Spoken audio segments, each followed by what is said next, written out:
کریں گے۔ اب جو ہمارے درمیان میں سب سے بڑی شخصیت ہے، اللہ تبارک و تعالیٰ نے جن سے ترکی کے زلزلے میں کام لیا، بنگلہ دیش میں برمائی مہاجرین تھے وہاں کام لیا، مظفر نگر کے فسادات میں لیا، دہلی کے فسادات میں لیا، 35-36 سالوں سے جمعیت علماء ہند میں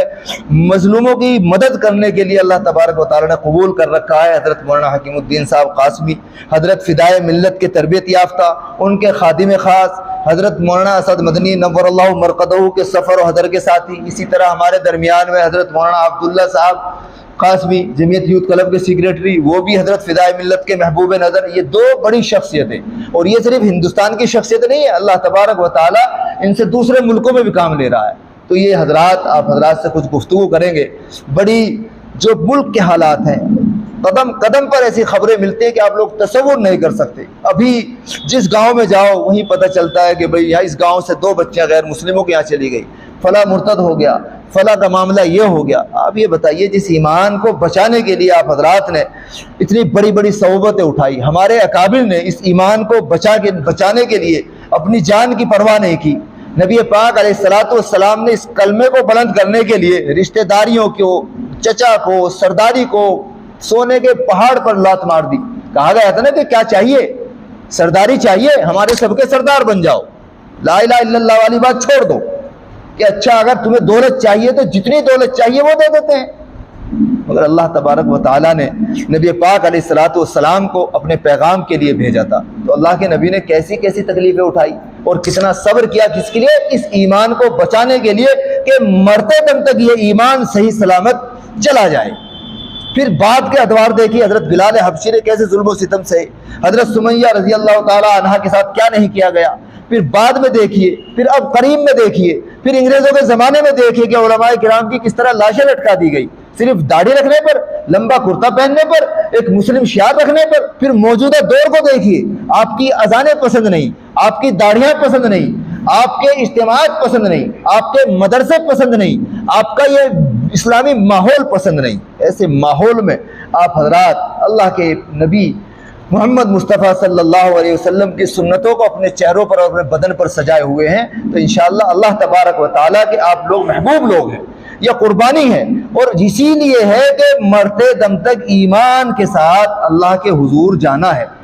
برما کے لوگ جائیداد چھوڑ کے چلے آئے، بڑے بڑے کاشتکار تھے، بڑے بڑے دکان والے تھے، جب بات یہ آئی کہ یا تو بدھسٹ ہو جاؤ یا پھر ہم تمہیں یہاں رہنے نہیں دیں گے، تو اپنے بچوں کو لے کر کے کس طرح ظلم و ستم سہتے ہوئے، ایک بھائی ادھر رہ گیا، ایک بھائی ادھر آ گیا، بیوی ادھر رہ گئی، شوہر ادھر رہ گیا،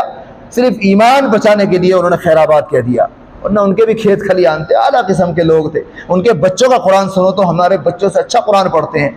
وہ اپنے ایمان کو تازہ واقعات ہیں۔ ایسا نہیں ہے کہ صحابہ کرام کے مثالیں آج بھی موجود ہیں، کوئی بیچارے دلی میں رہ رہے ہیں، ادھر رہ رہے ہیں، مولانا جس جگہ تشریف لے گئے تھے بنگلہ دیش میں، کس طرح لوگ کشتیاں بھر بھر کے صرف اس لیے آ رہے تھے کہ ایمان بچ گیا تو سب کچھ بچ گیا، ورنہ وہ چاہتے تو بہت اچھی قسم کی زندگی گزارتے، بدھسٹ ہو جاتے،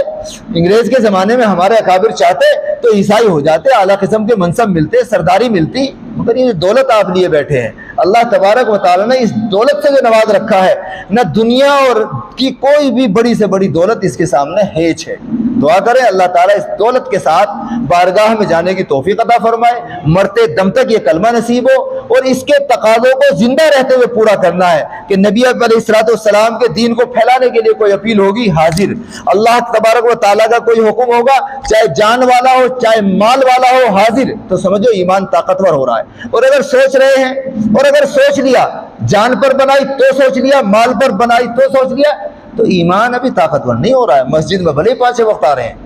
مسجد میں بھلے ہی جب اللہ تبارک و تعالیٰ کا منادی ہو، کوئی اعلان ہو، کسی مظلوم کی آواز آپ تک پہنچے، تو اس میں آدمی کیسے تکلف کر سکتا ہے؟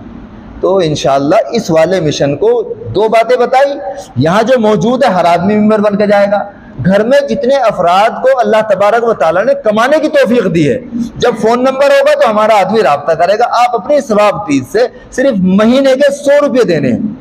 اس سلسلے کو خوب بڑھانا ہے، اور یہ انشاءاللہ کرنا ہے کہ پورے قصبے میں جتنے بھی ہمارے مسلمان بھائی ہیں، کوئی آدمی ایسا نہیں رہے گا جو 2 مہینے کے اندر 2.5 مہینے کے اندر 100 روپے کا ممبر جمعیت علماء کا نہ بن چکا ہو۔ بھائی کوشش کریں گے، آپ لوگ اس بات کو چلائیں گے، لوگوں تک کہیں گے، گھروں میں ذکر کریں گے،